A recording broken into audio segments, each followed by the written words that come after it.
Warriors fan, take a deep breath, because what leaked today is not just another locker room drama. It's that kind of rupture that we feel in our skin, that touches the pride of those who follow each game, each fluctuation, each hope that the team will return to being what once set the NBA on fire. If you're also tired of seeing the same failures repeating themselves, if you also feel like there's something broken inside, this story will finally shed light on what no one had the courage to admit. And most importantly, understanding this collapse isn't just about facing the pain. It's about discovering what really needs to change for the team to find its way back. Stay with me, because in the next few seconds, you will see exactly where everything fell apart and where the possibility of reconstruction begins. Before we delve into the heavier details of this story, here's what you need to do. If you're one of those who doesn't abandon the Warriors even in the most confusing phases, click subscribe now, like this video, and activate the bell, because here you will always receive what the mainstream media doesn't show: context, behind the scenes, and analysis without skipping a beat. Your like and subscription tell YouTube that these fans are still alive, that they still believe in a turnaround, and this helps this content reach more fans like you. So get stronger now, because in the next few minutes I'm going to show you, step by step, what really happened in this locker room, why this starter was removed from the rotation, and what this changes for the future of the franchise. Don't skip. Don't move forward. Every detail that comes next is a key piece in putting together this puzzle. If you follow the Golden State closely, you probably have the same feeling as a lot of people. Something doesn't add up, even when the score seems reasonable. It's not just about victory or defeat. It's about the way the team has played, the rotation decisions, the way some players are used, and how others simply disappear from the game, even when they show that they can deliver more. Today, I want to talk to you precisely about this: the point at which talent, choices, and behind the scenes begin to collide. In recent games, it has become even clearer that the squad has quality, but is being used in a way that creates more questions than answers. On the one hand, there are players who receive generous minutes even though they alternate between good performances and nights well below expectations. On the other, there are players who come on for just a few minutes, change the energy on the court, directly impact the game, and still return to the bench as if nothing had happened. This feeling of imbalance is not just the impression of a demanding fan. It appears in rotations, combinations, and even in the body language of those on the court. When you see a player like Pat Spencer come in, take responsibility, score efficiently, involve his teammates, and in a few minutes give the team a new face, it's impossible not to wonder why this type of contribution doesn't turn into real space in the rotation. We are not talking about an isolated performance, but a pattern: energy, reading the game, good shot selection, and immediate impact. In any team that seeks competitiveness, this type of performance is usually rewarded with continuity. Here, it often becomes just another footnote in the midst of a congested squad in the same position. And that's exactly where the big problem begins: the number of guards. There is talent in almost every direction: experienced players, offensive specialists, perimeter defenders, young men with impressive physiques, guys used to coming in cold and solving things. However, when almost all of the squad's firepower is concentrated in players who occupy similar areas of the court, decisions about who plays, how much they play, and in what role become a delicate puzzle. And in this puzzle, there is always someone with fewer minutes than they could have, or someone being placed in a role that does not value their best game. These choices don't just affect technical performance. They move directly with confidence. Imagine being a player who comes in, delivers points, defends, makes the team flow better, and still doesn't see that translate into a stable place in the rotation. After a while, this undermines the sense that merit is rewarded. And when the entire cast begins to notice this pattern, the atmosphere changes. The locker room feels it. The look when leaving the court changes. No matter how professional an athlete is, he also needs to believe that there is logic and coherence behind each decision. To make things even more complicated, the way the squad is assembled forces some players to perform roles that demand too much of their body and distort the best they have. Draymond Green is the most obvious example. He has been the team's emotional and defensive anchor for years, one of those most responsible for transforming chaos into organization, both in defense and attack. But when he is pushed, night after night, to take on the role of PA as a full-time grandfather, what should have been a one-off solution turns into constant wear and tear. It even manages to hold this function, but at what price? Being the improvised center means fighting with heavier players, protecting the rim, hitting the paint, competing for rebounds against bigger athletes, all while continuing to be the defensive brain and one of the articulators of the attack. Over the course of a long season, this accumulation of responsibilities takes a toll. Physically, the risk of injury increases. Mentally, exhaustion arrives sooner than it should. In an experienced squad, any loss due to wear and tear becomes dangerous. And Draymond isn't the only one. When guards need to compete with stronger bigs, when wingers are moved all the time to guard roles, the entire team enters a risk zone.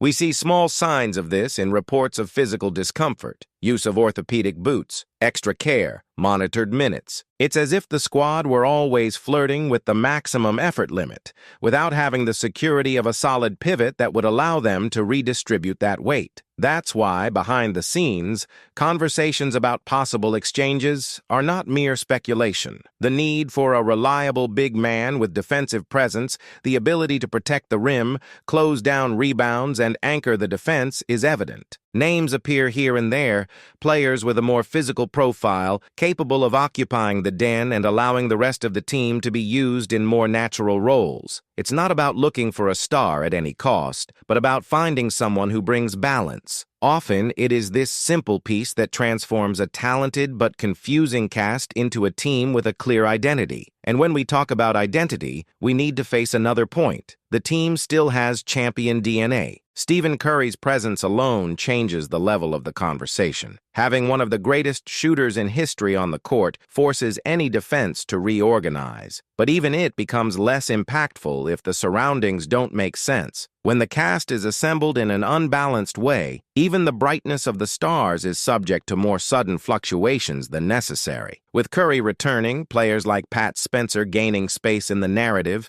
and important pieces like Buddy Hield, DeAnthony Melton, and Draymond himself showing how much they can contribute when healthy and well used, there is a very strong foundation to build something truly competitive. The question, however, is no longer whether there is enough talent. The question now is, will the team have the courage to make the adjustments it needs? This courage goes through the board's decisions, the way the technical staff sees the squad, and the choices that will be made in the next games. The calendar ahead does not forgive indecision. Cleveland, Chicago, Phoenix, Orlando, Dallas, Toronto, these are not just names of opponents. They are direct tests of identity. With each match, it becomes clearer whether the Golden State is building something or just surviving a marathon of games with tactical patches. In a league as competitive as the Western Conference, living on small reactions at the end of the game is not sustainable. The team has shown more than once that it is capable of finding almost lost scores,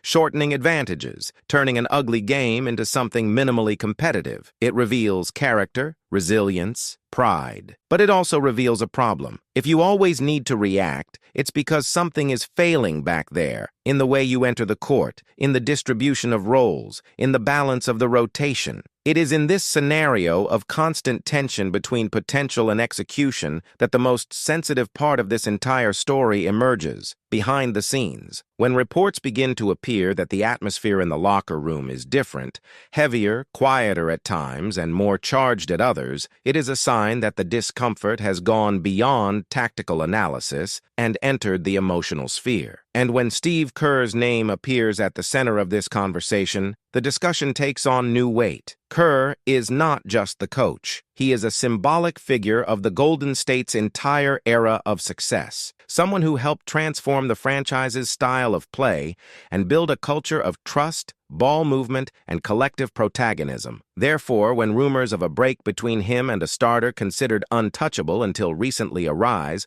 we are not talking about a simple locker room discussion. We are talking about a possible turning point. The idea that an important player, a permanent fixture in the rotation, would have completely lost space to the point where people close to him were talking about he won't be back is not only shocking, is revealing. Even without official confirmation, the simple fact that this phrase is circulating already indicates that something has gone too far. Strong decisions are part of any technician's job, but when the perception is of a definitive cut, of a door that has closed by complete, the entire cast feels the shock. Think about the position of your teammates. On the one hand, there is loyalty to a player with whom they share the court, training, travel, achievements, and frustrations. On the other, there is the figure of the coach, who defines who plays, who sits, who enters at the end of the game, who has the ball in his hands in the last seconds. Being in the middle of this conflict is exhausting. Any word can sound like taking sides. Any silence can be interpreted as an omission. This type of tension, if not managed carefully, begins to infiltrate small gestures, glances, and moments of play. At the same time,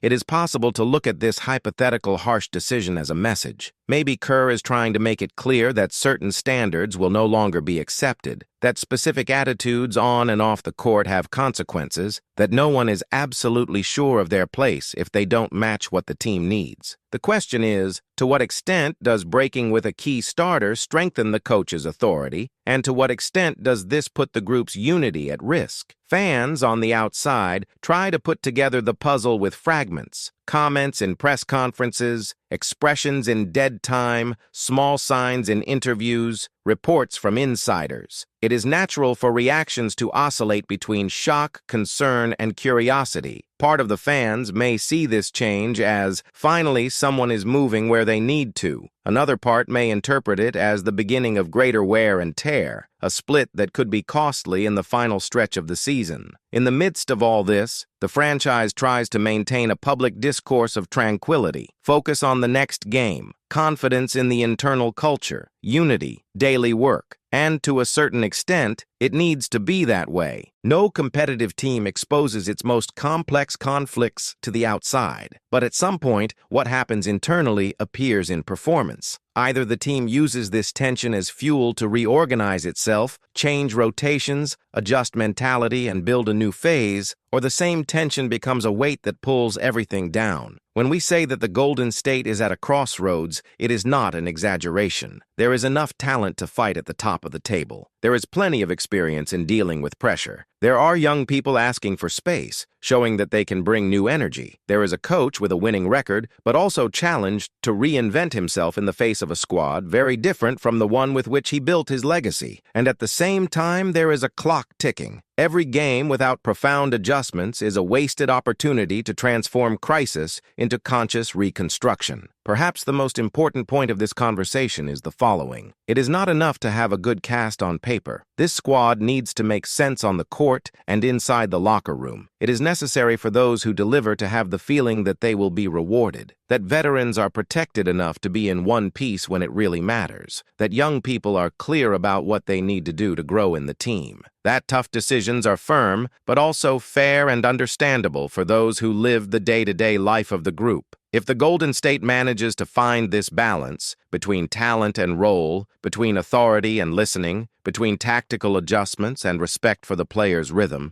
there is still time to change the narrative of this season. There is still room for this moment of apparent chaos to be remembered, in the future, as the point at which the team decided to face its own problems head-on instead of just living with them. And that is precisely why following this phase of the Warriors is so intense. We're not just watching games, we're observing decisions that could define what will become of this franchise in the coming years. If you want to continue following every step, every rumor, every change of rotation, and every sign that something is in fact changing, this is the type of content that we will continue to unravel together, always going beyond the score, looking at what is really at stake, the identity and future of the Golden State. And now that you've seen everything that's really happening, the tensions, the behind the scenes, the repeated mistakes, the pieces that can transform this team, and the crossroads that the Golden State faces, It's impossible to look at this season in the same way.